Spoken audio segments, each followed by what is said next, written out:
An Abi Hurairah radhiyallahu anhu qila an Rasulullah sallallahu alaihi wasallam qala man tamassaka bi sunnati inda fasadi ummati falahu ajru mi'ati syahidin. Maksudnya barang siapa yang berpegang dengan sunnahku ketika umatku di dalam kerosakan, maka baginya ganjaran 100 orang yang syahid. Bismillahirrahmanirrahim. Bersama kami Esko Hal Ehwal Siswi Kelab Tabung Haji Universiti Utara Malaysia dalam perkongsian tentang hidupkan sunnah sebagai teladan. Sunnah yang membawa maksud cara atau amalan, manakala sunnah Nabi memberi maksud cara Nabi. Sunnah juga merupakan sumber hukum Islam selepas Al-Quran. Dalam agama Islam, sunnah lebih mengacu pada tindakan, sikap, ucapan dan juga cara Nabi Muhammad SAW menjalani hidup baginda.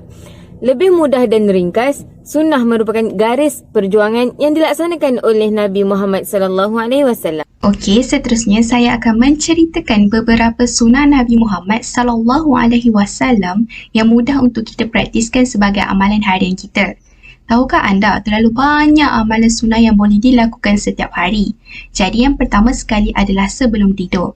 Sebelum tidur, kita disunatkan untuk berwuduk dan membaca ayat kursi serta 3 kul. Kemudian, hembuskan pada tapak tangan dan usapkan ke seluruh anggota badan.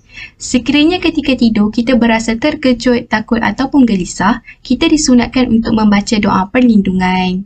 Okey, seterusnya amalan sunat yang lain yang boleh kita amalkan adalah ketika masuk dan keluar daripada bilik air ataupun tandas.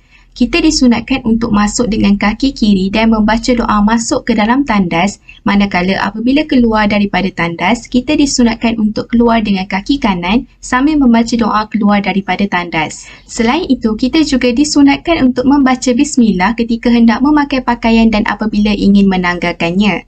Hakikatnya, membaca bismillah ini disunatkan untuk setiap perbuatan. Malah kita juga digalakkan untuk memakai pakaian bermula daripada bahagian sebelah kanan ketika memakai pakaian dan sebelah kiri apabila ingin menanggalkannya. Okey, sunnah yang seterusnya adalah ketika makan dan minum. Ketika makan dan minum, kita haruslah makan dengan menggunakan tangan kanan dan mengambil makanan yang paling hampir dengan kita terlebih dahulu. Kita juga tidak digalakkan untuk meniup makanan atau minuman, menjilat jari jemari untuk membersihkan sisa makanan, tidak mencela makanan sekiranya tidak menyukainya, serta tidak membazir makanan. Okey, dan sunnah yang terakhir yang boleh diamalkan adalah berzikir. Amalan berzikir juga merupakan perkara kebiasaan yang dilakukan oleh baginda Nabi Muhammad SAW. Bahkan, lidah baginda tidak lekang memuji nama-nama Allah yang indah tidak mengira waktu. Selain menggunakan lisan ataupun lidah, kita juga boleh berzikir melalui hati, sama ada ketika berdiri, duduk ataupun berbaring. Sesungguhnya dengan berzikir, ianya akan membuatkan hati kita menjadi lebih tenang dan tenteram. Saya akan menerangkan mengenai kelebihan-kelebihan apabila kita mengamalkan sunnah. Terdapat 2 kelebihan yang kita akan dapat, iaitu yang pertama adalah di dunia dan juga di akhirat kelak. Kelebihan yang kita akan dapat di dunia adalah kita akan disayangi oleh orang-orang di sekeliling kita. Yang kedua adalah kita akan ditakuti oleh syaitan. Yang ketiga adalah hidup akan lebih diberkati, dan yang keempat adalah agama tidak akan tercemar. Manakala kelebihan yang kita akan dapat di akhirat kelak adalah di kubur kita akan mengenal wajah Rasulullah SAW. Dan yang kedua, Rasulullah akan memberikan syafaat kepada kita pada hari akhirat kelak. Yang ketiga adalah Rasulullah mengenal kita di padang mahsyar.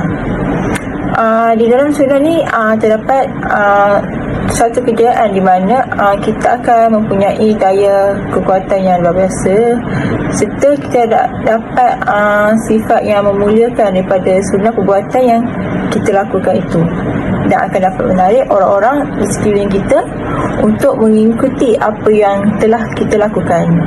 Itu sahaja daripada saya. Sekian, terima kasih.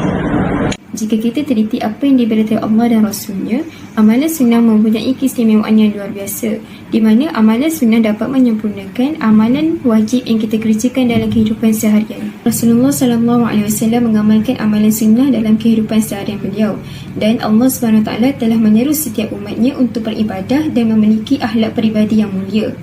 Amalan-amalan sunnah adalah amalan yang apabila melakukannya mendapat pahala dan jika tidak melakukannya tidak mendapat dosa. Namun, amalan sunnah Nabi dan para sahabatnya sering dilupakan oleh masyarakat masa kini.